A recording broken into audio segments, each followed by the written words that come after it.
Hey guys, Paul Morrow here again for Obsdesk.org, doing a 3-minute recap for Wednesday, 29 October. Here we go. So Donald Trump is in Asia, and wherever Donald Trump goes, that's where the big news is, and this is no exception. So let's review the bidding, because this has already been a highly consequential trip, and in my estimation, a successful one. His meeting with the Japanese Prime Minister, very clearly a love fest. She's politically aligned with him. She also agrees to all of this investment into America. Toyota building cars here. Japan is remilitarizing. The message is very clear, I think, but it became even clearer when Donald Trump goes to South Korea. Now he meets with the South Korean Prime Minister. They cut a trade deal that's reportedly signed, sealed, and delivered.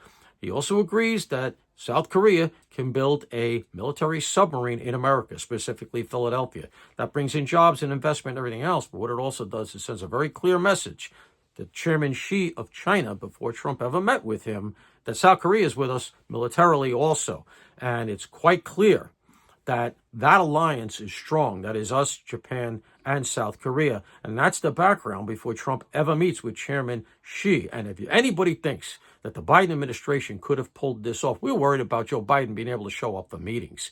If anybody thinks that the team that left our people in Afghanistan and all of that equipment could have pulled off this kind of muscular foreign policy, they're dreaming. And to me, this is already a big success. Donald Trump is realigning that area of the world, and he's gaining us allies for all this stuff about, oh, he's a loose cannon and all that stuff. These are alliances that are strengthening.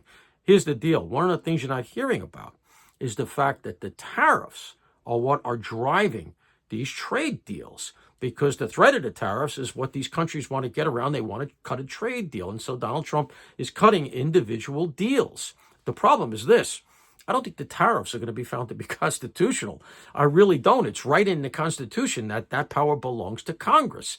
Now, Donald Trump invoked the Emergency Powers Act to put them in place relative to the deficit and the fact that we're out of balance here. Is that a true emergency? That's where that case is going to be decided.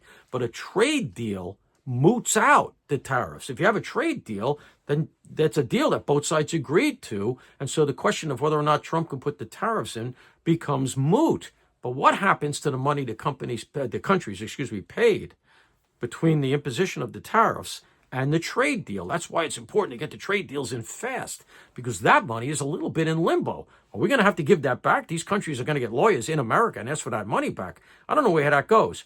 Who could clean that up? Congress. They're the ones who are supposed to have the power to do it. This obviously benefits America. Congress should put these tariffs in. It moots out the whole case, and the Supreme Court thing will go away. It'll be moot. They won't even hear it. Good luck getting that done in Congress. Paul Morrow for the Ops Desk.